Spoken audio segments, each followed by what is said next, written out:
Okay, guys, I'm reading from the, give me a second.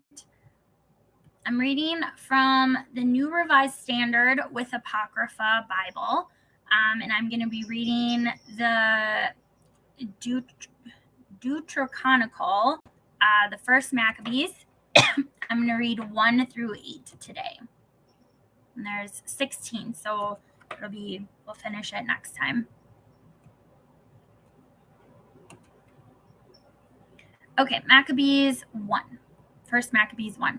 After Alexander, son of Philip the Macedonian, who came from the land of Kittim, had defeated King Darius of the Persians and the Medes, he succeeded him as king. He had previously become king of Greece. He fought many battles, conquered strongholds, and put to death the kings of the earth. He advanced to the ends of the earth and plundered many nations. When the earth became quiet before him, he was exalted, and his heart was lifted up.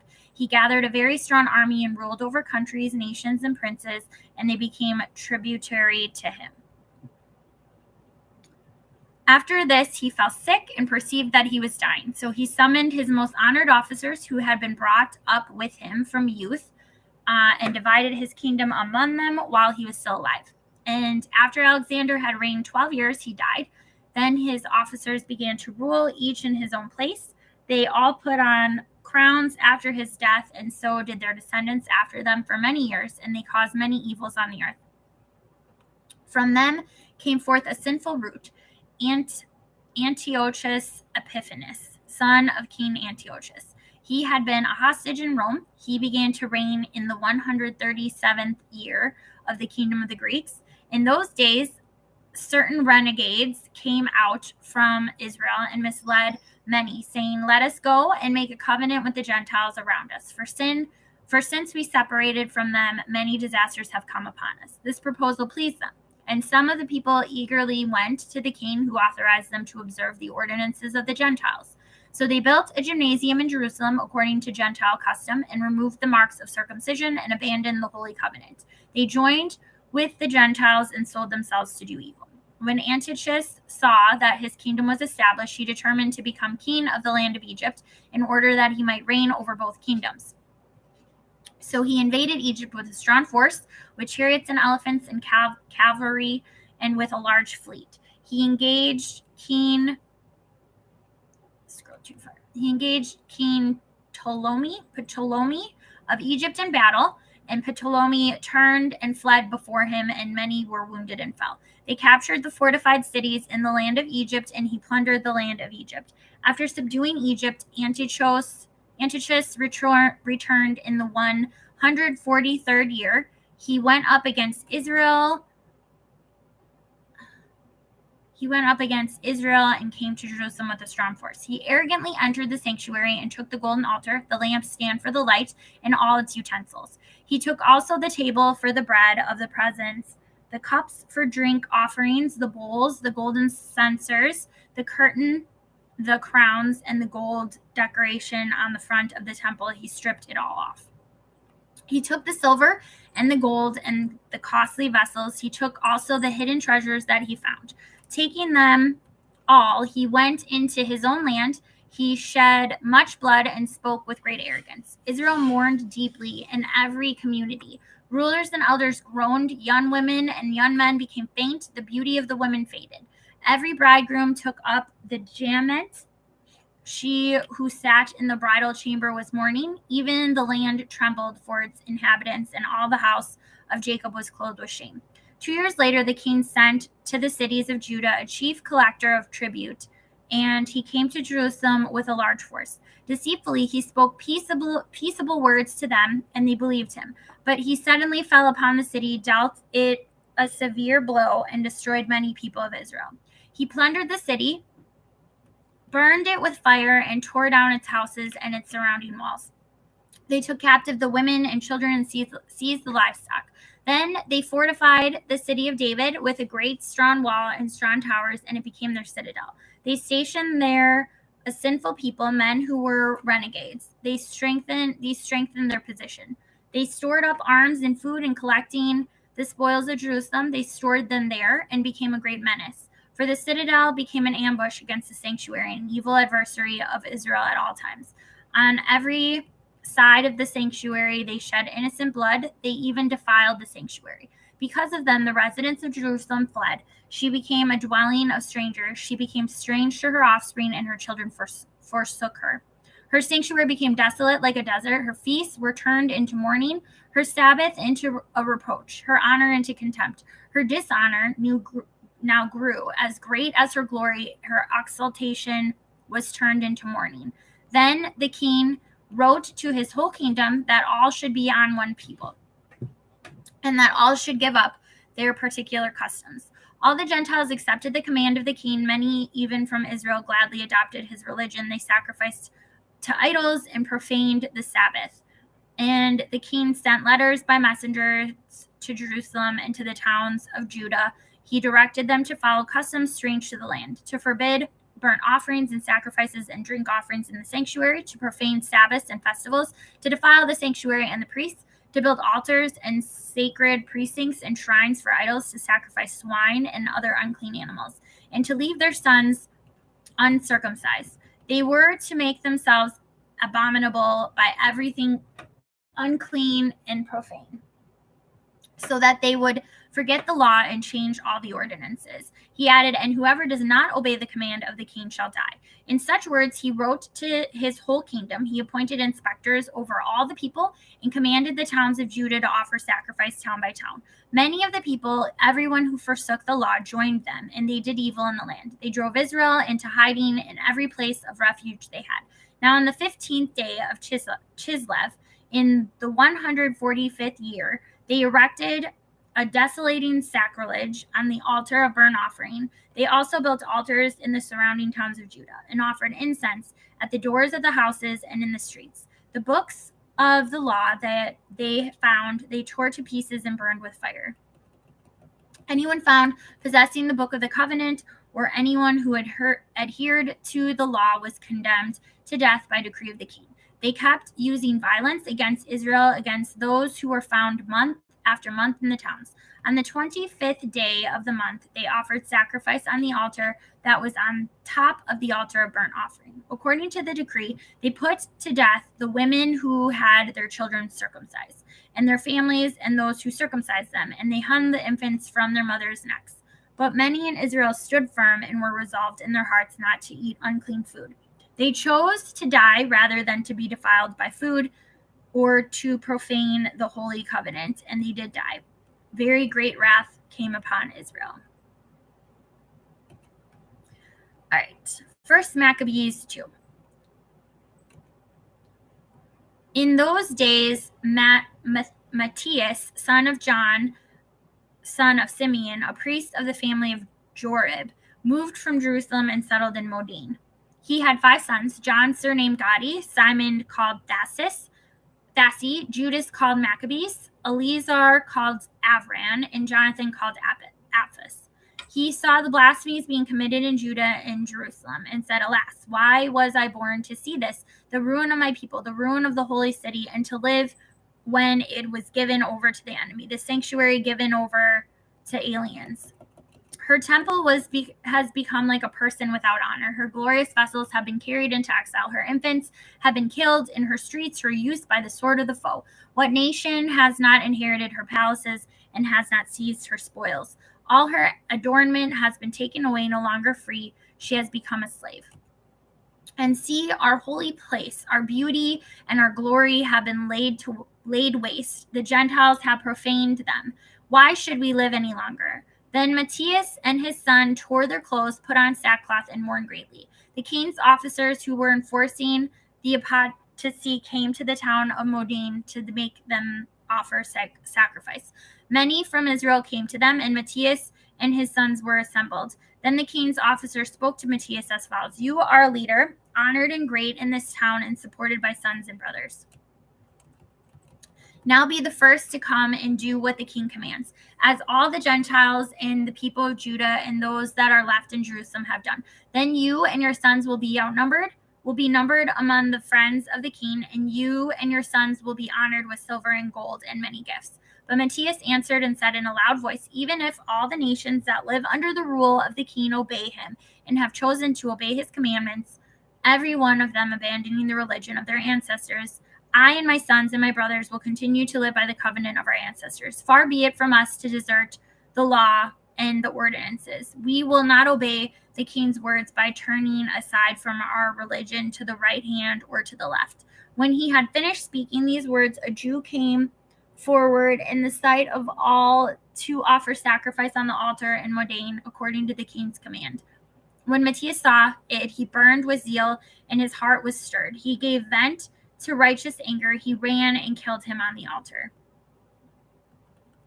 At the same time, he killed the king's officer who was forcing them to sacrifice, and he tore down the altar. Thus he burned with zeal for the law, just as Phinehas did against Zimri, son of Salu.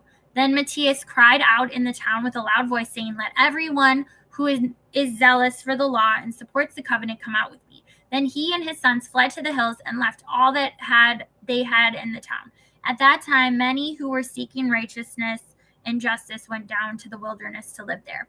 They, their sons, their wives, and their livestock, because troubles pressed heavily upon them. And it was reported to the king's officers and to the troops in Jerusalem, the city of David, that those who had rejected the king's command had gone down to the hiding places in the wilderness. Then he pursued them and overtook them. They encamped opposite them and prepared for battle against them on the Sabbath day. They said to them, "Enough of this. Come out and do what the king commands, and you will live." But they said, "We will not come out, nor will we do what the king commands, and so profane the Sabbath day." Then the enemy quickly attacked them, but they did not answer them or hurl a stone at them or block up their hiding places. For they said, "Let us all die in our innocence. Heaven and earth testify for us that you are killing us unjustly." So they attacked them on the Sabbath, and they died, and with their wives and children and livestock, to the number of 1,000 persons. When Matthias and his friends learned of it, they mourned for them deeply. And all said to their neighbors, "If we all do as our kindred have done and refuse to fight with the Gentiles for our lives, for our ordinance, they will quickly destroy us from the earth." So they made this decision that day. "Let us fight against anyone who comes to attack us on the Sabbath day. Let us not all die as our kindred died in their hiding places." Then they are united with them, a company of Hessidians, mighty warriors of Israel, all who offered themselves willingly for the law. And all who became fugitives to escape their troubles joined them and reinforced them. They organized an army and struck down sinners in their anger and renegades in their wrath. The survivors fled to the Gentiles for safety. And Matthias and his friends went around and tore down the altars. They forcibly circumcised all the uncircumcised boys that they found within the borders of Israel. They hunted down the arrogant, and the work prospered in their hands. They rescued the law out of the hands of the Gentiles and kings, and they never let the sin gain the upper hand.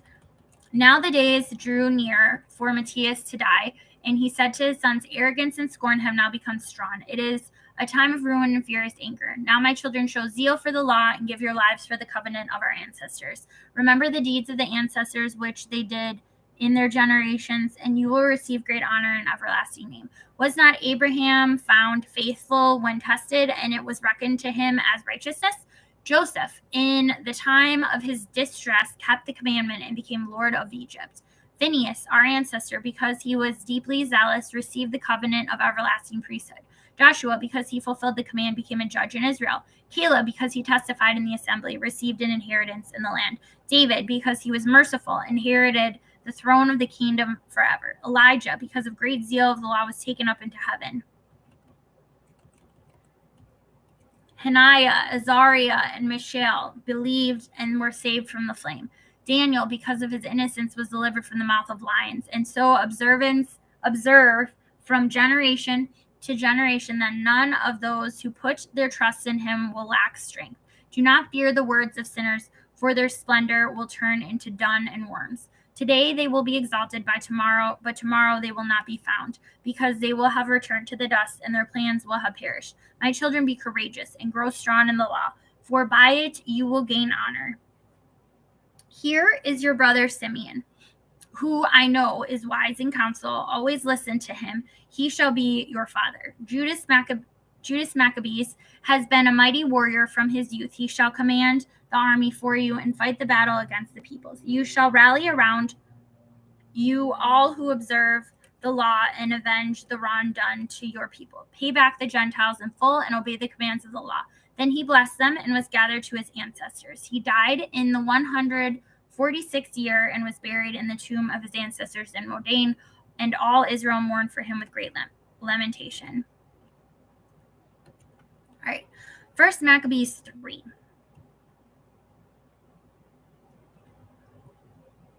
Then his son Judas, who was called Maccabees, took command in his place. All his brothers and all who had joined his father helped him. They gladly fought for Israel. He extended the glory of his people like a giant. He put on his breastplate. He bound on his armor of war and waged battles, protecting the camp by his sword. He was like a lion in his deeds, like a lion's cub roaring for prey. He searched out and pursued those who broke the law. He burned those who troubled his people. Lawbreakers shrank back for fear of him. All the evildoers were confounded, and deliverance prospered by his hand. He embittered many kings, but he made Jacob glad by his deeds, and his memory is blessed forever. He went through the cities of Judah. He destroyed the ungodly out of the land. Thus he turned away wrath from Israel. He was renowned to the ends of the earth. He gathered in those who were perishing. Apollonius now gathered together Gentiles and a large force from Samaria to fight against Israel. When Judas learned of it, he went out to meet him, and he defeated and killed him. Many were wounded and fell, and the rest fled. Then they seized their spoils, and Judas took the sword of Apollonius and used it in battle the rest of his life. When Sirin, the commander of the Syrian army, heard that Judas had gathered a large company, including a body of faithful soldiers who stayed with him and went out to battle, he said, I will make a name for myself and win honor in the kingdom. I will make war on Judas and his companions who scorn the king's command. Once again, a strong army of godless men went up with him to help him to take vengeance on the Israelites. When he approached the ascent of Beth Horon, Judas went out to meet him with a small company. But when they saw the army coming to meet them, they said to Judas, how can we, few as we are, fight against so great and so strong a multitude? And we are faint, for we have eaten nothing today. Judas replied, it is easy for many to be hemmed in by few, for in the sight of heaven there is no difference between saving by many or by few. It is not on the size of the army that the victory in battle depends, but strength comes from heaven. They come against us in great insolence and lawlessness to destroy us and our wives and our children and to despoil us. But we fight for our lives and our laws. He himself will crush them before us. As for you, do not be afraid of them. When he finished speaking, he rushed suddenly against Sirin and his army, and they were crushed before him. They pursued them down the descent of Beth Horon to the plain. 800 of them fell, and the rest fled into the land of the Philistines. Then Judas and his brothers began to be feared, and terror fell on the Gentiles all around them. His fame reached the king, and the Gentiles talked of the battles of Judas. When King Antiochus heard these reports, he was greatly angered, and he sent and gathered all the forces of his kingdom, a very strong army. He opened his coffers and gave a year's pay to his forces and ordered them to be ready for any need.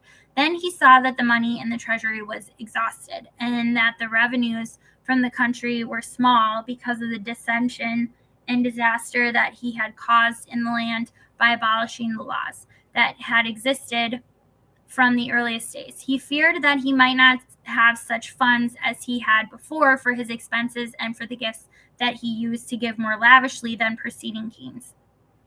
He was greatly perplexed in mind.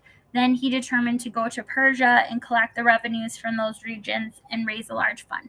He left Lysias, a distinguished man of royal lineage, in charge of the king's affairs from the river Euphrates to the borders of Egypt. Lysias was also to take care of his son Antiochus until he returned. And he turned over to Lysias half of his forces and the elephants and gave him orders about all that he wanted done. As for the residents of Judea and Jerusalem, Lysias was to send a force against them to wipe out and destroy the strength of Israel and the remnant of Jerusalem. He was to banish the memory of them from the place, settle aliens in all their territory, and distribute their land by lot. Then the king took the remaining half of his forces and left Antioch, his capital, in the 147th year. He crossed the Euphrates River and went through the upper provinces.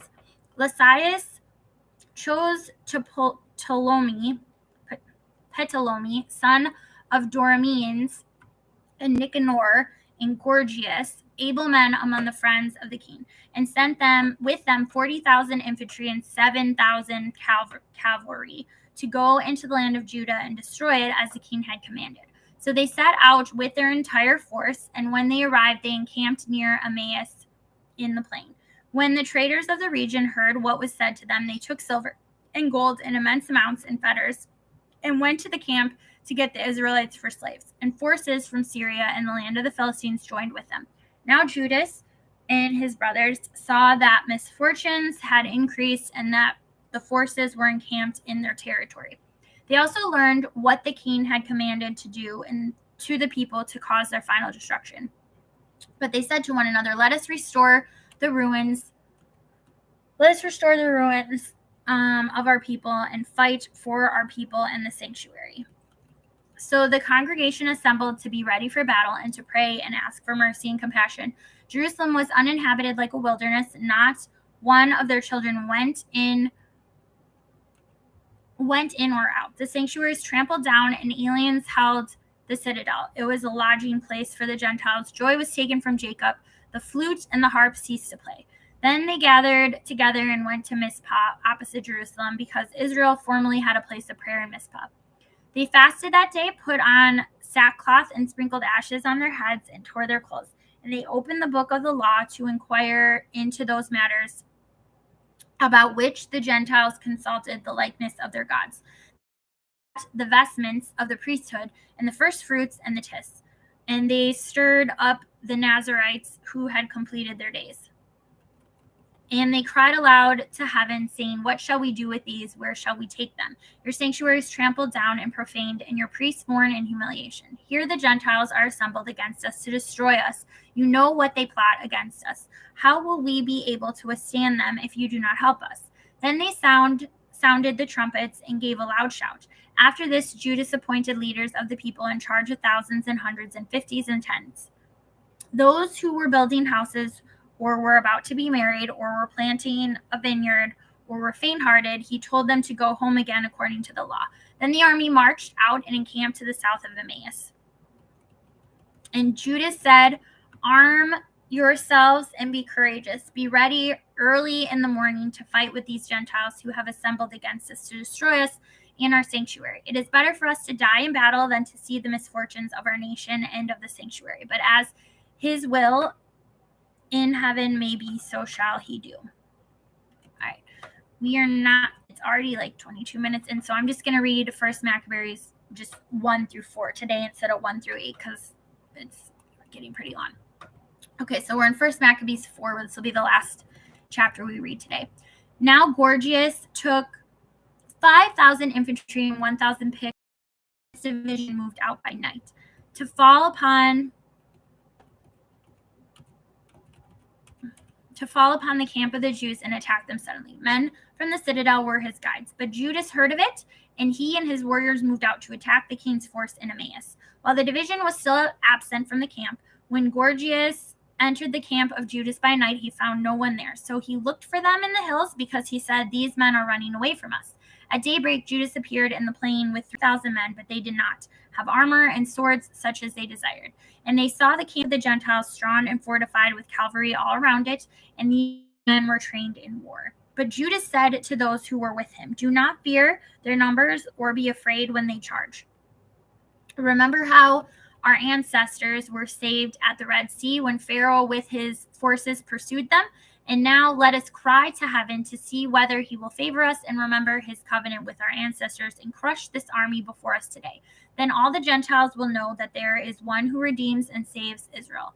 When the foreigners looked up and saw them coming against them, they went out from their camp to battle.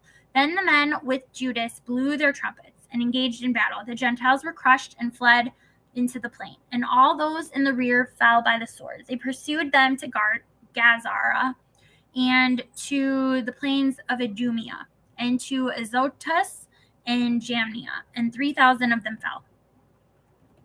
Then Judas and his force turned back from pursuing them, and he said to the people, do not be greedy for plunder, for there is a battle before us.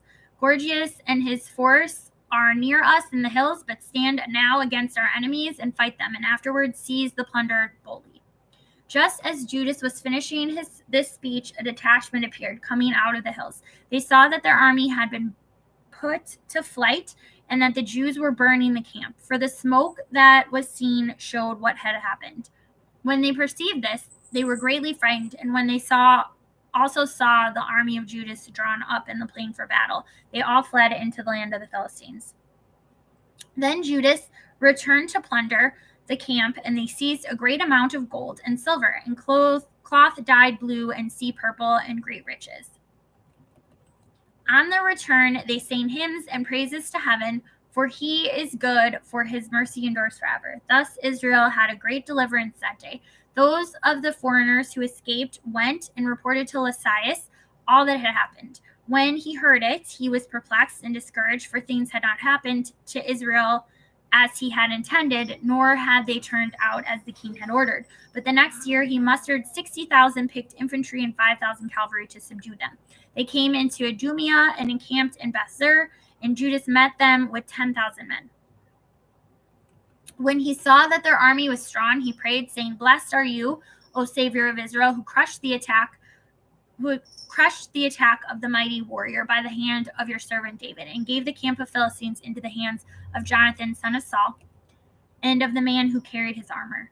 Hem in this army by the hand of your people Israel, and let them be ashamed of their troops and their cavalry.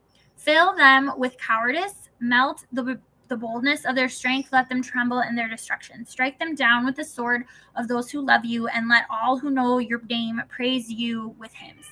Then both sides attacked, and there fell of the army of Lysias 5,000 men. They fell in action.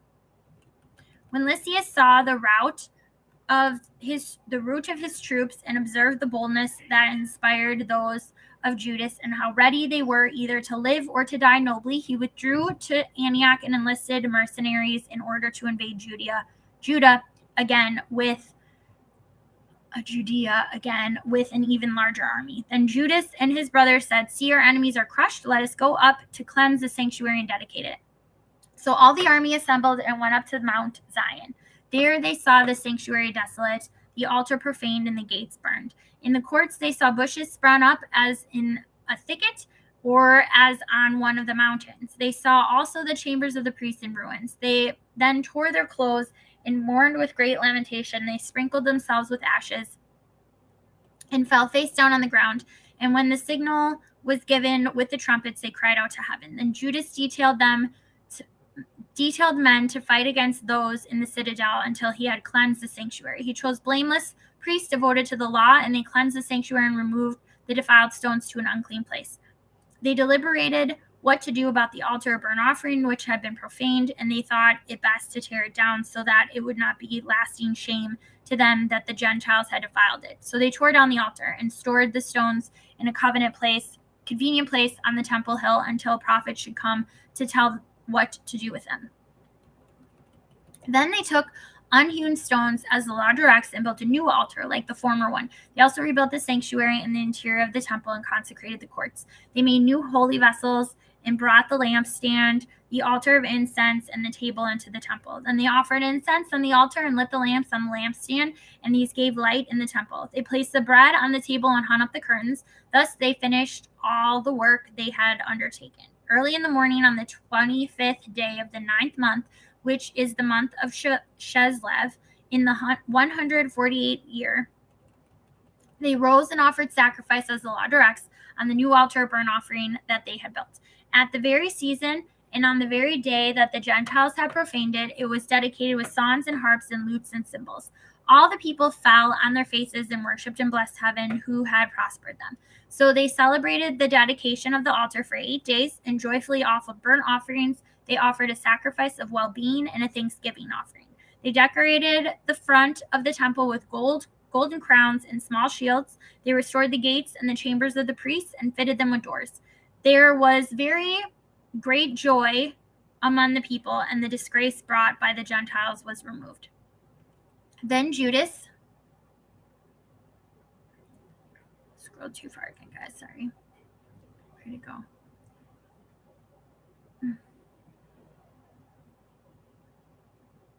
Then Judas detailed men to fight against those in the citadel until he had cleansed the sanctuary. He chose blameless priests devoted to the law, and they cleansed the sanctuary and moved the defiled stones to an unclean place.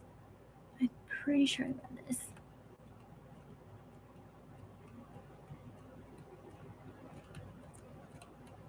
Then Judas and his brothers and all the assembly of Israel determined that every year at that season, the days of dedication of the altar should be observed with joy and gladness for 8 days, beginning with the 25th day of the month of Chislev.